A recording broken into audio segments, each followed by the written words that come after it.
بسم اللہ الرحمن الرحیم۔ عزیز طلباء و طالبات، آج میں آپ کو معروف افسانہ نگار، ناول نگار جناب شوکت صدیقی صاحب کا تعارف کراتا ہوں۔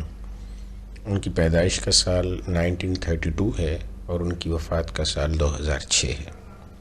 شوکت حسین صدیقی لکھنؤ میں پیدا ہوئے۔ اسلامیہ اسکول لکھنؤ سے میٹرک پاس کیا اور اس کے بعد ایم اے تک پرائیویٹ تعلیم حاصل کی۔ قیام پاکستان کے بعد لاہور آئے اور پھر کراچی میں رہائش اختیار کر لی۔ انہوں نے عملی زندگی کا آغاز صحافت سے کیا، یعنی جرنلزم سے کیا۔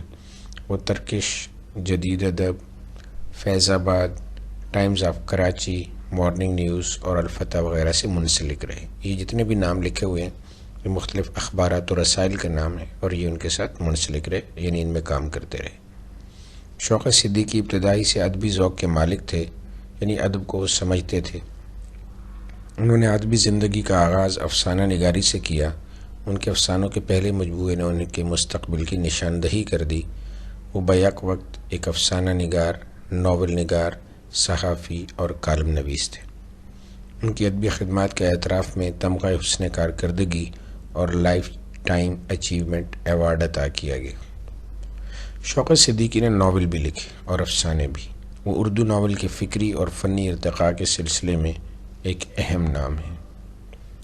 ان کے ناول خدا کی بستی پر انہیں آدم جی ایوارڈ ملا۔ آدم جی ایوارڈ پاکستان کا بڑا ادبی ایوارڈ ہے۔ شوکت صدیقی کی کامیابی کا راز ان کی حقیقت نگاری ہے۔ وہ معاشرے کے تلخ حقائق اور مسائل کو اپنی تحریروں کا موضوع بناتے ہیں۔ اس کے علاوہ ان کے کردار نگاری بھی قابل ذکر ہے۔ یہ کردار زندہ جاوید اور ہمارے ارد گرد معاشرے میں موجود ہیں۔ شوکت صدیقی اپنے افسانوں اور ناولوں میں نہایت سلجھی ہوئی اور عام فہم زبان استعمال کرتے ہیں۔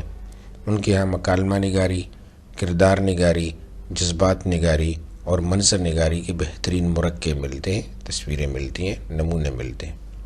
ان کی کچھ تصانیف ہیں جو یہاں پہ لکھی ہوئی ہیں، یعنی ان کے نام لکھے ہوئے: تیسرا آدمی، اندھیرا اور اجالا، راتوں کا شہر، کیمیا گر، کمی گاہ، خدا کی بستی، جانگلوس، چار دیواری، تانیتا، شریف آدمی، رات کی آنکھیں، کوکا بیلی وغیرہ۔